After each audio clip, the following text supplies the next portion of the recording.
영적 전쟁이라고 하는 책이 있습니다. 예수전도단 하와이 열방대학 교수로 있는 딘 셔먼 목사님이 쓴 책입니다. 우리 교회 제자대학 공부하는 분들 필독서입니다. 그 책에 보면 우리가 영적 전투를 해야 할 우리 지체 중에 크게 중요한 곳 세 군데가 있는데, 첫째는 생각이다. 우리의 생각 속에 하나님이 주시는 생각도 있고, 마귀가 가져다 주는 생각도 있고, 세상적인 생각도 있고, 내 생각도 있고, 우리 생각 속에서 많은 생각들이 싸웁니다. 그래서 영적 전쟁을 할 곳이 우리의 생각이다. 두 번째는 우리의 마음이다. 우리 마음에도 보면 좋지 않은 마음들, 그래서 마귀가 우리 마음속에 가져다 주는 것들, 또는 하나님께서 우리 마음에 감동을 주시는 것들, 또는 그냥 내 마음에 내가 무엇인가 품는 것들. 그래서 우리 마음이 영적 전쟁을 해야 할 장소다. 세 번째는 우리의 혀, 즉 우리의 말이 영적 전쟁이 필요하다. 그래서 믿음의 말을 하는가 하면 믿음 없는 말, 또 하나님의 말씀을 선포하는가 하면, 또는 우리 삶 속에 있어서 사단이 가져다주는 그러한 하나님 기뻐하지 않는 말들을 할 때가 많다는 거죠. 그래서 우리는 우리의 생각, 우리의 마음, 우리의 언어를 잘 다스리고 지켜야 할 필요성이 있다고 하는 사실입니다. 잠언 4장 23절에 보면 모든 지킬 만한 것 중에 더욱 내 마음을 지키라. 생명의 근원이 이에서 남이라 그랬습니다. 여러분, 우리가 지켜야 할 것 중에 영순위가 우리 마음이라는 것입니다.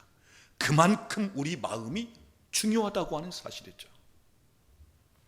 그래서 우리가 우리 마음을 잘 지키고 마음을 잘 컨트롤할 필요성이 있는데, 문제는 때로는 내 마음도 내가 모를 때가 있고, 내 마음을 내가 어떻게 해야 할지를 모를 때가 있다고 하는 사실.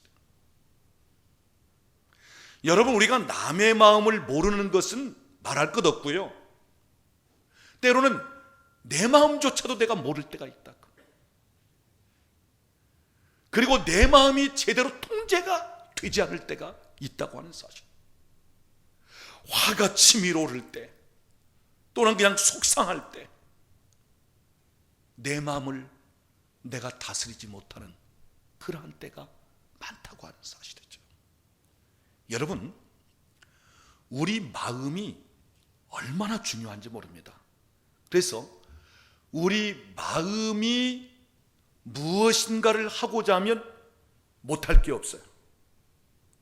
그래서 마음을 먹으면 무엇이든지 할 수 있고 됩니다. 그러나 제 아무리 좋은 것일지라도 마음이 싫으면 관두는 거예요. 정승짜리도요, 지가 원하지 않으면 그냥 관두는 것입니다. 신명기 6장 5절 말씀을 보면 하나님께서 내 마음을 다하고 뜻을 다하고 힘을 다하여 주 너희 하나님을 사랑하라 됐습니다. 가장 먼저가 마음입니다. 마음으로 하나님을 사랑하라는 거예요. 왜요? 마음으로 사랑하면요, 모든 것으로 사랑할 수 있습니다. 우리의 마음이 가면 모든 것이 따라갑니다. 그런데 입술로는 하나님을 찬양하고 물질로는 하나님께 무엇인가 드린다 하면서도 마음이 하나님께로 가지 않는다면, 마음이 없는 것이라면 그것은 형식적인 사랑 또는 형식적인 예배가 되어버리고 마는 것입니다. 여러분, 구약 성경을 보십시오. 하나님께서 이스라엘 백성들에게 종종 너무 마음 아픈 가운데 하시는 말씀이 있습니다. 너희가 입술로는 나를 공경하지만 너희 마음은 내게서 멀도다. 입술로 하나님을 찬양하고 하나님 앞에 나와서 하나님 앞에 예배를 드린다고 하지만 마음이 없는 예배, 마음이 없는 찬양, 마음이 없는 헌물, 마음이 없는 그 재물들, 하나님은요, 더 이상 그런 것은 내게로 가져오지 말라. 내가 너희가 드리는 형식적인 제사에 대해서 신물이 날 정도다. 더 이상 내 마당을 받지 말라. 여러분, 마음이 없는 것은 형식적인 것에 그치고 마는 것입니다. 그러나 마음이 들어가고 마음이 향하면 거기에 모든 것이 다 따라갑니다. 모든 것이 다 동원이 되는 것입니다. 오늘 저는 이 마음에 관해서 살펴보려고 합니다. 우리의 마음이 바뀌지 않는 한 우리 삶의 변화는 없습니다.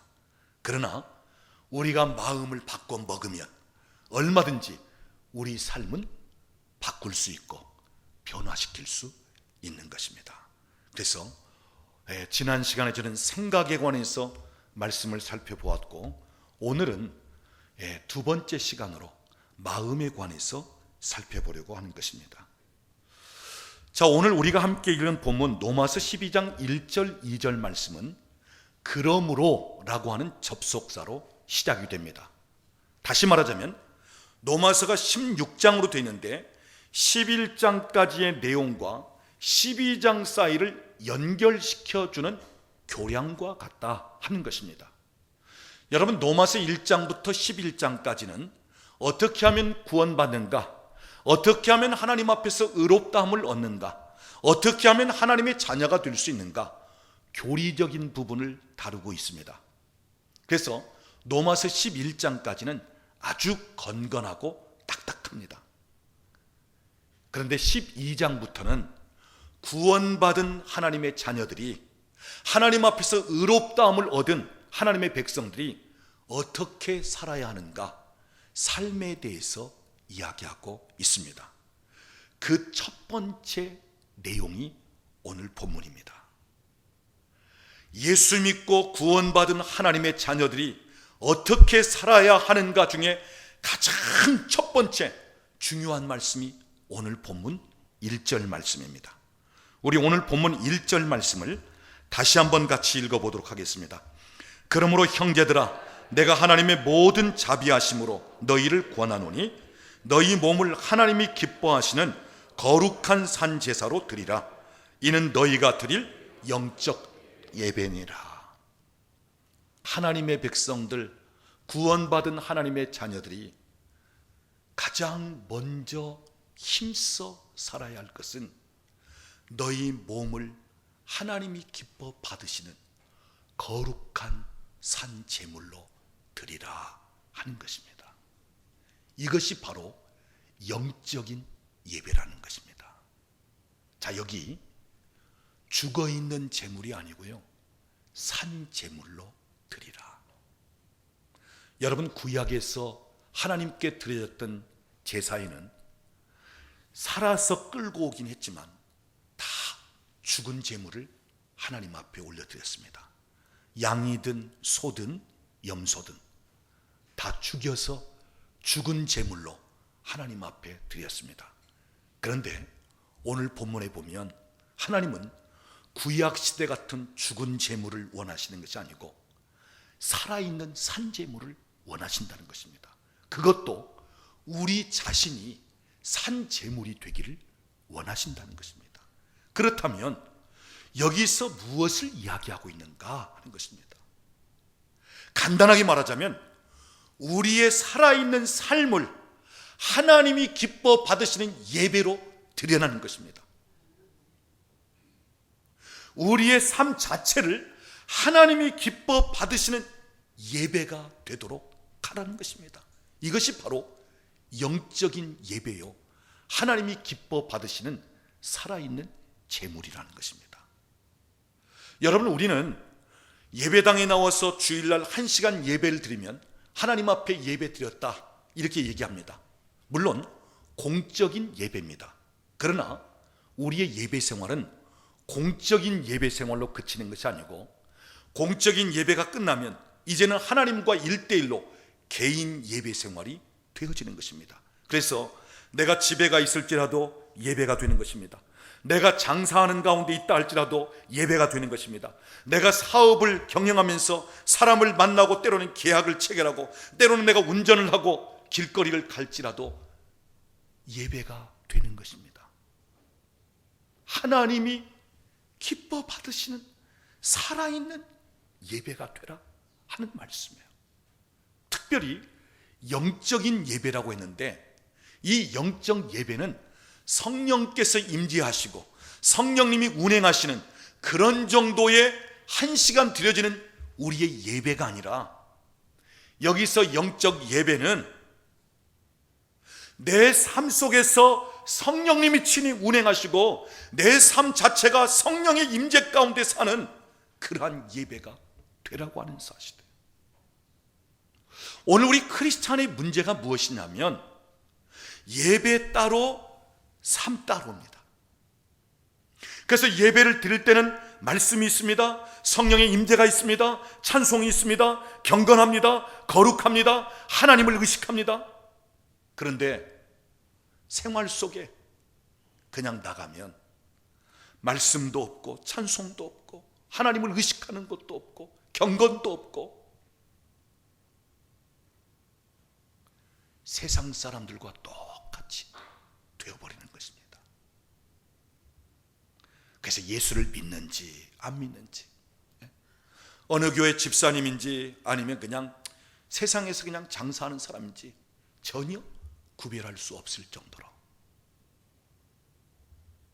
오늘 성경은 구원받은 성도라면, 하나님 앞에 믿음으로 의롭다함을 얻은 하나님의 백성이라면, 비록 세상에 나가 살지라도 그 삶 자체가 하나님이 기뻐 받으실 만한 예배가 될 수 있도록 가라 하는 말씀입니다. 즉 성령의 임재 가운데서 하나님이 기뻐하시는 영적인 예배 생활의 삶이 되라고 하는 말씀입니다.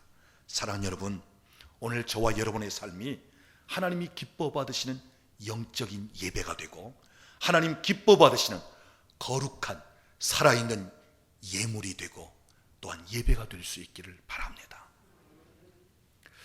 그 다음에 오늘 본문을 보면 하나님께서 두 번째 우리에게 요구하시는 것이 오늘 본문 2절 말씀입니다. 너희는 이 세대를 본받지 말고 오직 마음을 새롭게 함으로 변화를 받아. 하나님은 우리에게 변화를 요구하십니다. 변화된 삶을 살라는 것입니다. 하나님의 축복이 있는 참 놀라운 값진 삶을 살라는 것입니다. 그런데 여기에 순서가 있습니다. 그냥 변화가 되는 것이 아닙니다. 그냥 바뀌는 것이 아닙니다. 먼저는 마음이 새롭게 되어야 변화가 되고 바뀐다는 것입니다. 그래서 우리의 삶의 변화를 요구한다면 먼저 마음이 새로워져야 할 필요성이 있다고 하는 사실입니다. 다시 말하자면 마음을 새롭게 하지 않고는 절대로 삶의 변화를 기대할 수가 없다고 하는 말씀입니다. 그래서 우리 마음을 어떻게 먹느냐, 우리 마음을 어떻게 바꾸느냐 중요하다고 하는 사실입니다. 여러분, 창세기 1장 27절 말씀 보면 우리는 하나님의 형상대로 만들어진 존재예요. 그래서 우리의 생각이든 우리의 마음이든 또는 우리의 모든 부분이 하나님의 형상, 하나님의 이미지가 들어와 있어요. 그래서 우리의 마음이 얼마나 아름답고 선하고 좋았는지 모릅니다. 하나님의 형상대로 지음받았기 때문에. 여러분, 여기 형상이라고 하는 말은요, 똑같은 단어인데 하나님이 쏙 빠지면 우상이라고 번역이 됩니다. 자, 어떤 모양이든지 아니면 우리 몸까지도 하나님이 임재하여 계시면, 하나님과의 관계가 돼 있으면 하나님의 형상이에요. 근데 하나님이 쏙 빠지고 나면 그 모양은 우상이 되어버리고 마는 거예요. 그러니까 형상이라고 하는 말과 우상이라고 하는 말은 똑같은 단어입니다. 하나님이 계시면 하나님의 형상이거니와, 하나님이 빠져버리면 사람이든 아니면 다른 물체든 우상이 되어버리고 마는 것입니다. 사실 오늘날 돌아다니는 우상들이 너무 많아요. 저 절에 가면 뭐 부처상이나 아니면 돌 깎아 놓고 어디 장독대에 물 떠놓고 그것만이 우상이 아니고요. 오늘날 하나님 없는 사람들, 마음에도 또는 그의 영에도 하나님이 없는 사람들은 알고 보면 돌아다니는 우상들이라고 하는 사실이죠. 그 사람들은 다 내가 하나님이다 이렇게 하며 살아갑니다. 하나님 두기를 싫어합니다. 하나님을 인정하지 않습니다. 마치 자기가 하나님인 양 살아가고 있는 거예요. 그래서 우상들입니다. 중요한 사실은 우리의 그 좋은 마음 속에 하나님의 형상대로 지음받은 우리의 마음이 어떻게 새로워져야만 하는 마음으로 바뀌었느냐는 말. 새롭게 되지 않으면 못쓰고 엉망진창인 우리 마음이 되어내야 하는 것입니다. 새롭게 될 필요성이 있다는 말은 지금 있는 것 가지고는 안 된단 말이에요. 지금 있는 우리의 마음은 너무 하나님 보시기에 안 좋은 상태라고 하는 것입니다. 그래서 하나님은 마음을 새롭게 하기를 원하시는 거예요.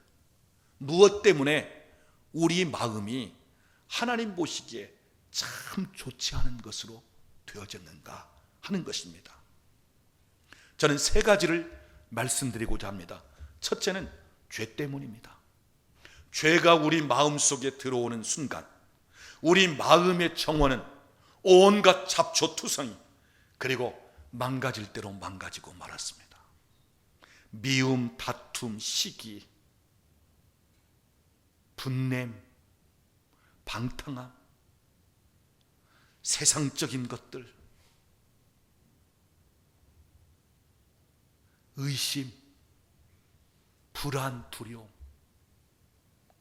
우리 마음속에 있어서는 아니 될 온갖 잡동사니가 우리 마음에 들어오게 되었습니다. 죄가 들어오는 순간 그 좋은 하나님의 형상으로 지음받은 우리의 마음의 정원이 온갖 잡초투성이 그리고 마치 아수라장처럼 되어버렸습니다.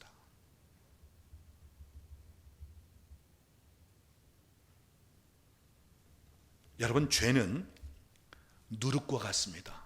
그래서 성경에 죄를 누룩으로 표현하고 있습니다. 누룩은 조금만 들어가도 전체를 변화시켜 놓습니다. 전체 퍼져나가는 것입니다. 마치 죄가 우리 안에 들어오면 우리 안에 전체에 다 영향을 끼친다는 것입니다. 그래서 구약 성경에 보면 누룩을 넣지 않은 무교병을 먹으라고 했고요.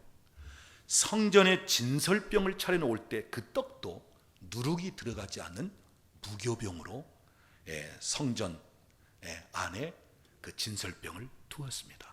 또한 신약 성경에 보면 예수님은 바리새인과 사두개인들의 누룩을 주의하라 그랬습니다.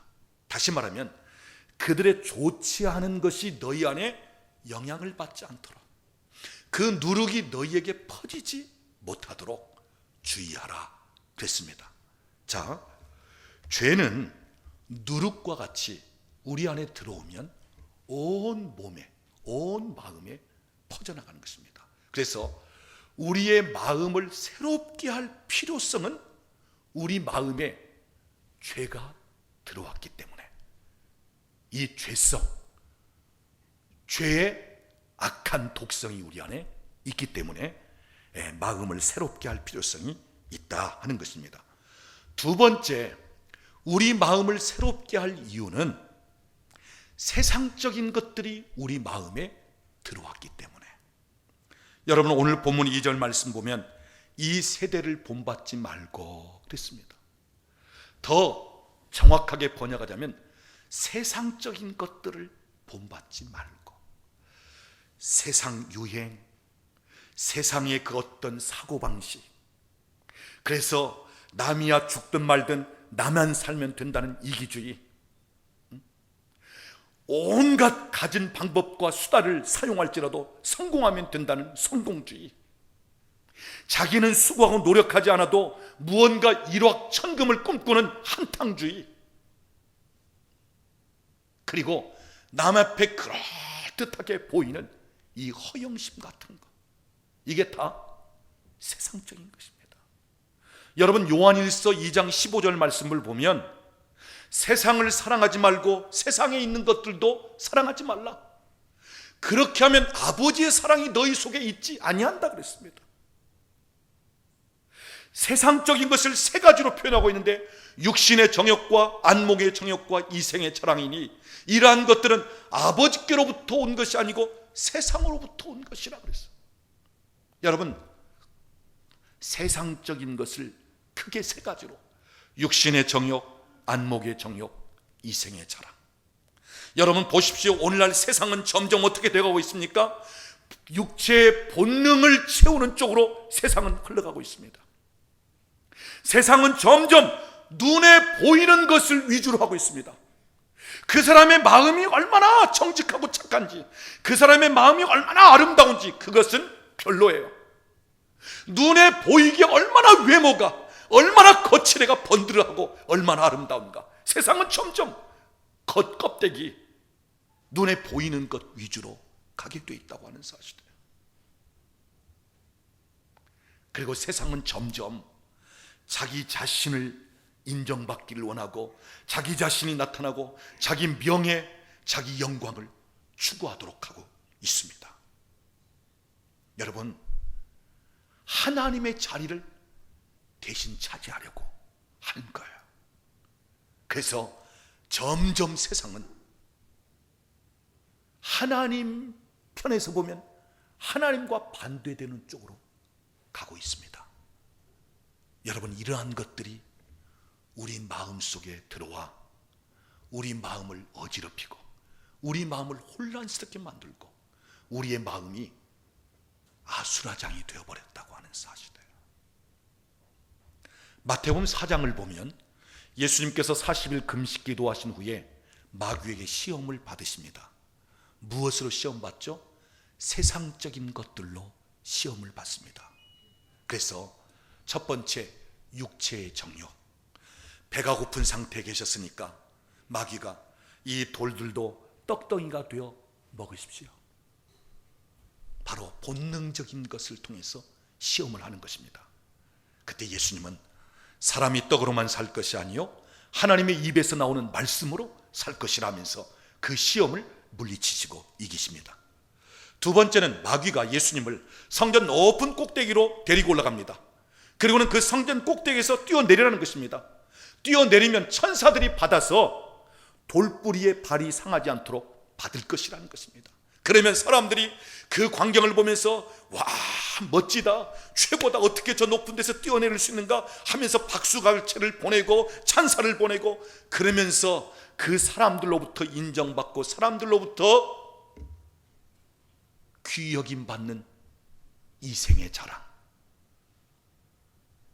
예수님은 거기서도 이기셨습니다. 세 번째는 마귀가 예수님을 높은 산으로 데리고 올라갑니다. 그리고 천하 만국의 모든 영광을 보여주는 것입니다. 내게 절하면 네가 본 천하 만국의 모든 영광을 주겠다는 것입니다. 그럴 때 예수님은 사단아 물러가라, 주 너희 하나님께만 경배하라 하면서 이기셨습니다. 여러분, 무슨 말입니까? 눈으로 보는 것들을 통해서 예수님을 시험했다고 하는 사실입니다. 사랑하는 여러분, 예수님을 시험한 마귀는 오늘 우리에게도 똑같은 방법으로 시험을 합니다. 세상적인 것들로 우리를 시험하는 것입니다. 그래서 세상 유혹, 세상을 살아가는 데 있어서 육체의 정욕 또는 안목의 정욕, 이생의 자랑을 통해서 우리를 넘어뜨리려고 하는 것입니다. 사랑하는 여러분, 오늘 우리가 비록 세상에 살고 있지만 세상에 속한 자가 아니라 하늘에 속한 자들로 살아갈 수 있기를 바랍니다. 여러분이 세상 따라 세상 유행 따라 가는 것이 아니라 오히려 세상을 거스르면서, 그래서 오늘 본문에 세상을 본받지 말고 하는 이 말씀은 단순히 그 모양과 신용을 내지 말라는 것이 아니라 세상을 오히려 거슬러 올라가라고 하는 사실이에요. 하나님이 기뻐하시지 않는 곳으로 너희가 거기에 함께 따라가는 것이 아니라 오히려 그것을 거슬러 반대로 올라가라고 하는 하나님의 말씀인 것입니다. 오늘 저와 여러분이 우리의 시민권은 하늘에 있다는 사실을 다시 한번 분명히 하면서, 그래서 하늘에 속한 자들로 살고 하나님이 기뻐하시는 대로, 하나님이 원하시는 대로 믿음의 방법대로 살아갈 수 있기를 우리 주님의 이름으로 축원합니다. 그 다음 세 번째, 왜 우리 마음을 새롭게 할 필요성이 있는가? 우리 마음에 굳은 마음이 있기 때문에. 에스겔 36장 26절을 보면 내 영을 너희 속에 두고 새 마음을 너희에게 주되 굳은 마음을 제거하고 부드러운 마음을 줄 것이며 그랬습니다. 여러분, 여기서 굳은 마음은 우리 마음에 있는 상처를 가리키는 거예요. 여러분이 태어나면서부터 지금까지 살아오면서 받은 상처들이 여러분 마음에 마치 딱딱한 돌멩이 같이 들어와 있다고 하는 사실이에요. 여러분의 그 굳은 부드러운 마음을 아주 딱딱하게 굳어지게끔 만들었다고 하는 사실이죠. 여러분, 상처 없는 사람 어디 있겠습니까? 그런데 더 상처가 많은 분들이 있죠. 상처가 많은 사람의 마음밭은요, 마치 돌짝밭과 같습니다. 여러분 생각해 보십시오. 돌짝밭에 씨앗을 뿌린들 그 씨가 잘 나겠습니까? 돌짝밭에 곡식을 심은들 잘 자라겠습니까? 아니, 열매를 기대할 수 있겠습니까? 잘 자라지도 못하고 열매를 맺을 수도 없습니다. 왜요? 돌짝밭이라서 뿌리를 내릴 수가 없기 때문에. 여러분, 그렇습니다. 상처가 많은 분들일수록 사업을 하든지 직장 생활을 하든지 인간관계를 맺든지 심지어 교회 생활, 신앙 생활을 할지라도 잘 자라지를 못해요. 자랄만 하면 넘어지고 올라갈만 하면 떨어지고 뭔가 좀 뿌리를 내릴만 하면 그 돌짝 때문에 더 이상 뿌리를 내리지 못하고요. 그러니까 잘 자라지도 못하고 열매가 없는 것입니다. 상처가 많은 분들일수록 나름대로 열심히 살고 참 애를 써서 무엇을 하는데 나중에 보면 열매가 없어요. 오히려 이용당하고 오히려 상처를 받고 오히려 뭔가 될 듯한데 그것이 그냥 깨어져 버리고. 오늘 저와 여러분이 우리 마음의 상처를 치유받을 필요성이 바로 여기에 있는 것입니다. 우리 마음속에 있는 이 상처, 이 굳어있는 것, 딱딱한 것, 돌멩이 같은 것, 이것이요, 세상을 살면서도 내게 오는 하나님의 축복을 다 가로막는 시기고요, 영적인 신앙생활에도 믿음이 자라고 영적으로 성숙하려면 그것이 다 가로막는 거예요. 그래서 여러분, 우리 마음속에 상처가 치유되지 않는다면 우리의 삶은 변화될 수도 없고 하나님이 주시는 축복을 더 이상 기대할 수가 없다고 하는 사실입니다. 정리하겠습니다.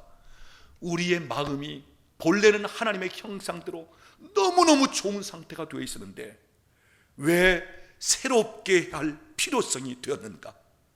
왜 새롭게 해야 할 정도로 우리 마음이 망가지고 잘못되었는가? 죄가 들어왔기 때문에, 세상적인 것들이 너무 많이 들어왔기 때문에, 지금도 세상적인 것에 영향을 받으면서 살아가고 있기 때문에, 지금까지 살아오면서 받은 상처가 마치 내 마음에 돌멩이같이, 돌짝같이 굳어져 있는 상태이기 때문에,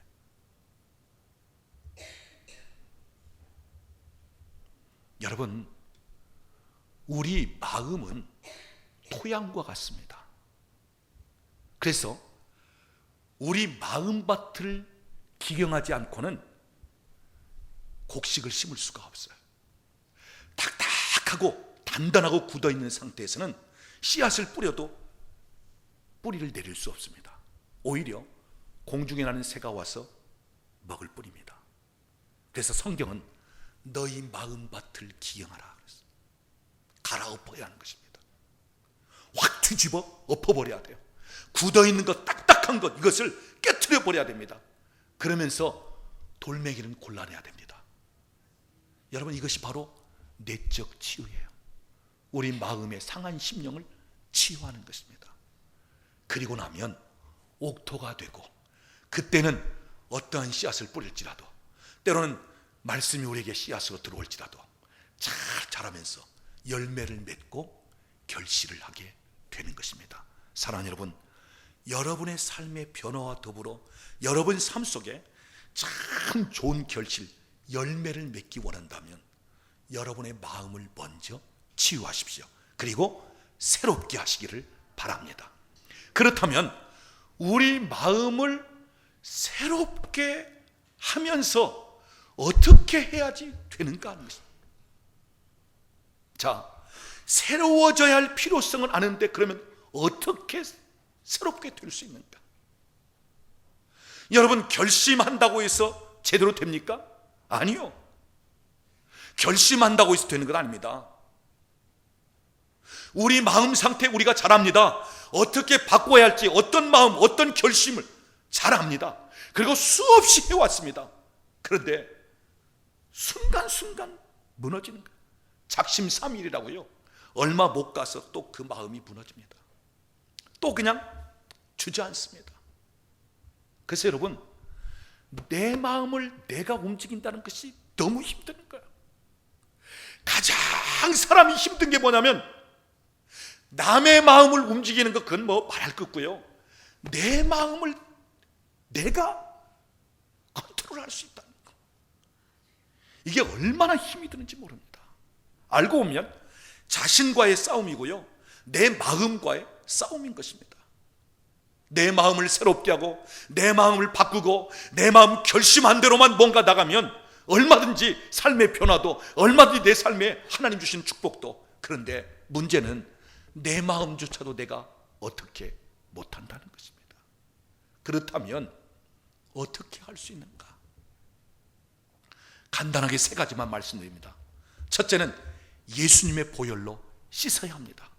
우리 마음속에 죄가 들어와서 이 죄의 독성이 퍼져 있기 때문에 우리가 맑은 물, 좋은 물을 계속 마시면서 내 몸속에 있는 독소를 빼내듯이 예수 그리스도의 보혈로 날마다 순간순간 씻어야 내 마음속에 들어와 있는 죄의 독성이 빠져나갈 수 있다는 거예요. 요즘 보면 건강에 있어서 해독 주스, 뭐 요즘 많이 얘기하고 있지 않습니까? 어떻게 하면 우리 몸속에 독소를 빼내는가, 이것이 건강에 있어서 첫 번째. 여러분, 우리 몸속에 독소도 문제지만 더 문제는 우리 몸속에, 우리 마음속에, 심령 속에 있는 죄의 독소, 이것을 빼내야 되는데 예수 그리스도 보혈밖에는 다른 비법이 없습니다. 그래서 우리가 자꾸 예수 보혈로 씻어내야 됩니다. 예수의 보혈, 그 보혈은 죄를 없애는, 그 보혈은 죄를 사하는, 그 보혈은 죄를 해결하는 능력이 있는 바로 예수의 보혈. 예수의 보혈로 우리의 마음을 새롭게 할 수 있다. 두 번째는 성령님께서 우리 마음속에 들어오시면서 우리 마음을 만지시도록 해야 합니다. 여러분, 성령님이 내 마음속에 들어오시면요, 나의 굳은 마음을 제거하시면서 부드러운 마음을 주시는 것입니다. 성령님이 내 마음에 들어오시면 성령님이 내 마음을 컨트롤하기 시작합니다. 그래서 내 마음에 평강을 주십니다. 그래서 우리가 내가 내 마음을 어떻게 할 수 없기 때문에 성령님께 내 마음을 맡겨드려야 돼요. 성령님, 내 마음에 들어오셔서 내 마음을 주장하세요. 내 마음을 다스리세요. 내 마음을 조율하세요. 내 마음을 통치하소서. 그리고 내 마음 문에 수문장이 되시옵소서. 내 마음 속에 좋지 않은 것이 빠져나갈 때라면 그것을 딱 문을 닫아서 막으시고, 내 마음 속에 좋지 않은 것들이 들어올 수 있다면 문을 닫아서 막으소서. 내 마음에 수문장 역할을 하소서. 성령님이 여러분 마음 속에 들어오셔서 여러분의 마음을 지키시고 다스리시고 통치할 수 있도록 맡겨드려야 한다 하는 말씀이죠. 세 번째는요, 우리가 영적 싸움을 싸워야 합니다. 예수님의 보혈로 씻고 성령님이 내 안에 들어오셨으니까 이제는 예수님이 하시고 성령님이 하시면 되지, 나는 책임이 없어, 나는 아무렇게나 해도 돼, 이게 아니고요, 계속해서 우리도 영적 싸움을 싸워야 합니다. 그래서 내 마음을 지키려고 하고 내 마음을 자꾸 말씀으로 채우고 은혜로 채우고 하나님의 사랑으로 채우려고 하고요. 그러면서 가능하면 세상적인 것보다는 신령한 것, 육적인 것보다는 영적인 것을 더 사모하면서, 여러분, 가능하면 세상 친구들과 함께 있는 시간보다는 믿음의 사람들과 함께 있으십시오. 우리가 직장생활 사업을 하면서 어쩔 수 없이 세상 가운데 살지만 여러분이 자꾸 은혜 받는 장소를 사모하고 예배하는 장소를 사모하고 기도하는 처소를 더 원하십시오. 세상과 떨어지면 떨어질수록 신령해지고 경건해지는 거예요. 그러나 세상 속에 나가 파묻히면 오염될 수밖에 없고 때가 묻을 수밖에 없는 거예요. 그래서 옛날 중세시대 때 수도원주의는 아예 세상을 떼버리자, 세상으로부터 완전히 벗어나서 그냥 우리끼리, 그게 수도원 운동이에요. 물론 장단점이 있지만 그러나 세상의 영향을 덜 받고 세상 유행 따라가지 않고 세상적인 것들이 들어오지 못하도록, 그러면서 더 경건하고 더 하나님 중심으로 하고자 하는 것, 그것은 우리가 본받을 만한 그러한 것입니다. 사랑하는 여러분, 오늘 성경은 이렇게 말합니다. 우리 마음을 새롭게 함으로 변화가 되어야 하나님이 선하시고 기뻐하시고 온전하신 뜻이 무엇인지를 분별할 수 있다. 여러분, 무슨 말입니까? 새롭게 되지 않는 마음 상태로서는 하나님의 뜻을 분별할 수가 없다는 말씀이에요. 그래서 마음을 새롭게 할 때야 하나님의 선하시고 기뻐하시고 온전한 뜻이 무엇인지를 분별하면서 그 하나님의 뜻대로 살 때 내 삶이 바뀌고 하나님의 축복이 임하는 삶이 되어진다고 하는 사실입니다. 사랑하는 여러분, 여러분의 삶을 바꾸기를 원한다면, 지금까지 살아온 여러분의 삶도 때로는 하나님께서 은혜 주시고 함께 하셔서 여기까지 왔지만 더 나은, 더 복된 삶으로 여러분의 삶이 바뀌기를 원한다면 여러분의 마음을 더 새롭게 하십시오. 여러분의 마음을 더 주께로 향하십시오. 여러분의 마음을 하나님의 것으로 더 채우십시오. 신령한 것으로 채우십시오. 하나님의 은혜로 채우십시오. 그리고 주님과 함께하는 시간을 더 가지십시오. 그러면서 영적 싸움을 싸우면서 나아가십시오. 그럴 때 우리의 마음만 새롭게 되고 바뀌면 우리의 삶은 얼마든지 새롭게 바뀌고 하나님의 축복은 저절로 우리에게 주어지는 것입니다. 오늘 저와 여러분의 삶이 하나님이 기뻐하시는 하나님의 뜻대로, 하나님이 원하시는 대로, 그래서 하나님께서 얼마든지 축복하시고 마음껏 들어쓰시는 그런 복된 삶이 될 수 있기를 우리 주님의 이름으로 축원합니다.